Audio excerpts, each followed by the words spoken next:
Imagina que te dicen que puedes ver lugares secretos sin salir de una habitación, que puedes describir bases militares enemigas, que puedes mirar dentro de un planeta antes de que una sonda espacial llegue allí. Y ahora imagina que la CIA te llama, no como sospechoso, no como informante, sino como arma. Esta es la historia de Ingo Swann, el artista que terminó trabajando en uno de los programas más secretos de la Guerra Fría. Un proyecto que oficialmente no funcionó, dicen, pero que permaneció clasificado durante más de 20 años. Hoy abrimos ese expediente. Bienvenidos a la Cueva 51.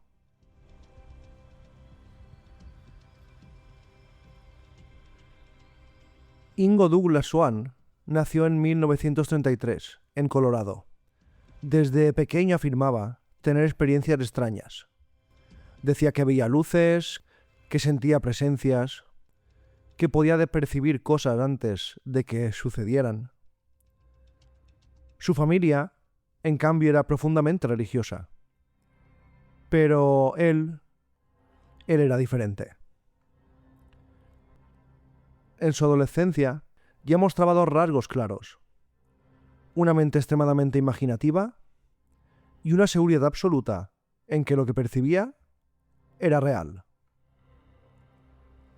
Se alistó en el ejército, luego se mudó a Nueva York y se convirtió en artista. Y aquí empieza lo interesante, porque Swann no quería ser conocido solo por su arte. Quería demostrar que la mente humana tenía capacidades ocultas. En los años 70, en plena Guerra Fría, Estados Unidos vivía una paranoia silenciosa. Se rumoreaba que la Unión Soviética estaba investigando fenómenos psíquicos: telepatía, psicoquinesis, espionaje mental.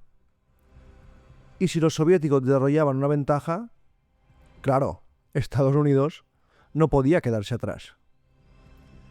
Y aquí entra el Stanford Research Institute. Dos físicos, Harold T. Puthoff y Russell Targ, comenzaron experimentos con percepción extrasensorial. Y alguien mencionó a un artista de Nueva York que afirmaba poder mover objetos con la mente. ¿Y ese artista quién era? Ingo Swann. Lo llevaron al laboratorio y lo pusieron a prueba. Swann no quería trucos de feria, quería un método, quería que todo fuera científico. Desarrolló junto a los científicos una técnica muy estructurada. Se le daba un número o coordenada, él se relajaba profundamente y empezaba a describir impresiones, formas, texturas, temperaturas. Poco a poco, con todo lo que iba percibiendo, construía una imagen completa. A esto le llamaron remote viewing, visión remota. No era adivinación improvisada, no era vamos a probar a ver qué pienso y lo adivino. Era un protocolo. Con el tiempo la CIA financió ese programa. Y más tarde ese programa sería conocido como el proyecto Stargate. Un proyecto secreto, clasificado, pero real.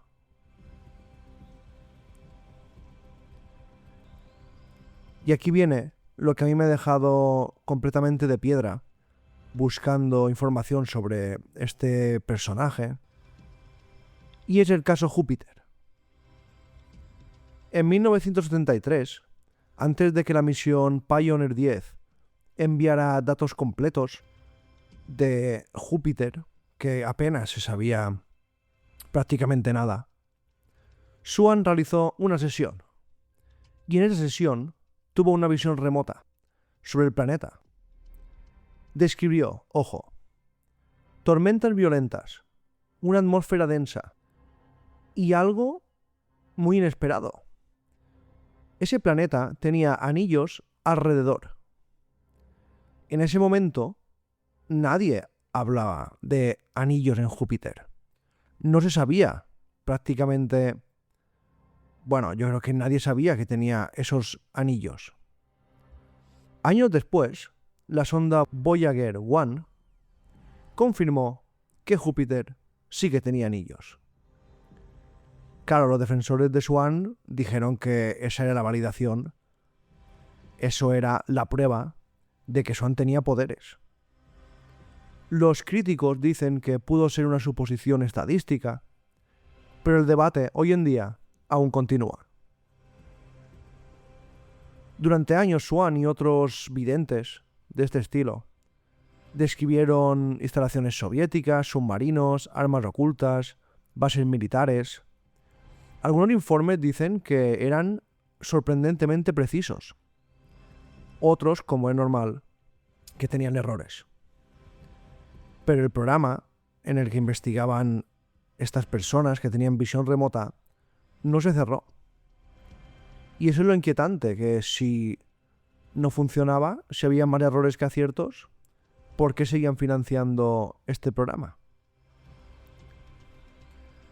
Swan escribió después, años después, un libro llamado Penetration y afirmó algo aún más polémico. Dijo haber realizado una visión remota sobre la Luna y que había visto estructuras artificiales. Incluso habló de presencia no humana. Y aquí es donde la historia cruza la línea entre espionaje, conspiración. Muchos creen que exageró y otros creen que dijo demasiado. En 1995, el gobierno estadounidense desclasificó parte del proyecto Stargate. Conclusión oficial. La visión remota no produjo inteligencia útil de forma consistente y el programa fue cerrado. Pero aquí hay un detalle muy importante. Estuvo activo más de 20 años y costó millones de dólares. Ingo Swann murió en 2013. Nunca admitió que fuera un fraude lo que decía. Nunca cambió sus versiones. Y para algunos fue un artista brillante con una imaginación desbordada, poderosa. Para otros, un pionero de capacidades humanas desconocidas. Y para otros, un peón de un experimento mucho más grande.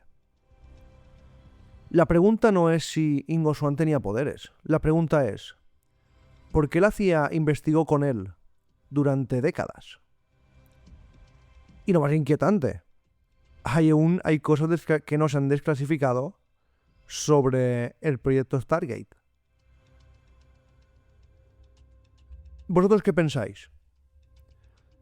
Escribidlo en comentarios en los distintos canales donde escucháis mi podcast. ¿Qué pensáis sobre este tema? ¿Tenía poderes? ¿Tenía una imaginación increíble y por suerte adivinaba cosas? ¿O era un fraude completo?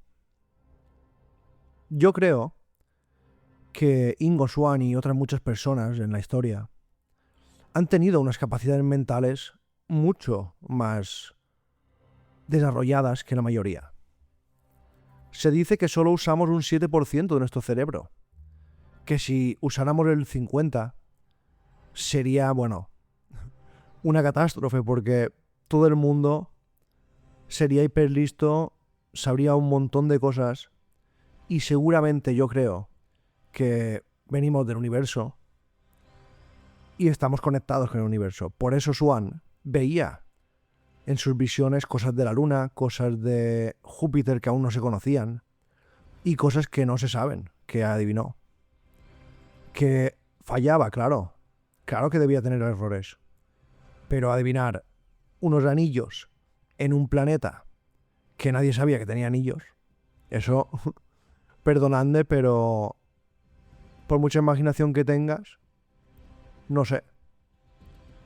Que a lo mejor tiene una explicación lógica, pero yo estoy seguro que hay gente que tiene mucho más poder mental que otra y ve cosas que los demás no vemos.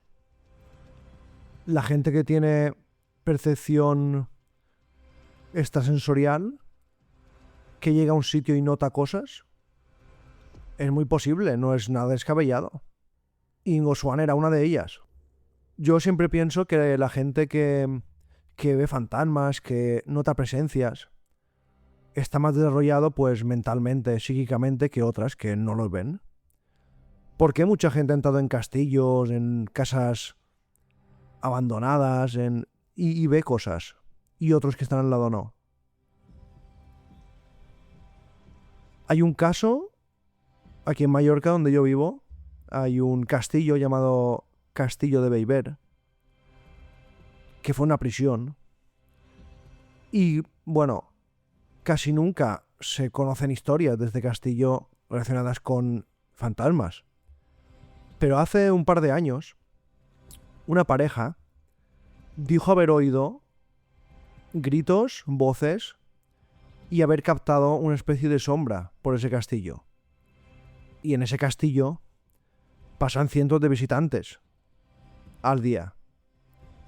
¿Por qué ellos sí y los demás no? Porque a lo mejor estas dos personas están más desarrollados psíquicamente. Y yo creo que Ingo Swann efectivamente tenía un poder muy grande mentalmente. Y también pienso que si eres una persona creativa, que sueñas, que piensas en cosas que los demás no piensan, que inventas mundos, inventas cosas, pues puede ser que adivines cosas porque tu mente está más abierta y no está tan cerrada a muchos temas. Y yo creo que todos nosotros, los que me escucháis, la gente que os gusta el misterio y las cosas que no comprendemos, somos gente muy abierta de mente. Y seguramente muchos de vosotros tenéis poderes que no sabéis, mentales, psíquicos. Ingo Swann, el hombre que trabajó para la CIA, el artista que veía más allá de su imaginación, adivinó cosas increíbles. Y lo de la luna, si eso es verdad, lo han tenido bastante engañados. Les a todos. Hasta la próxima.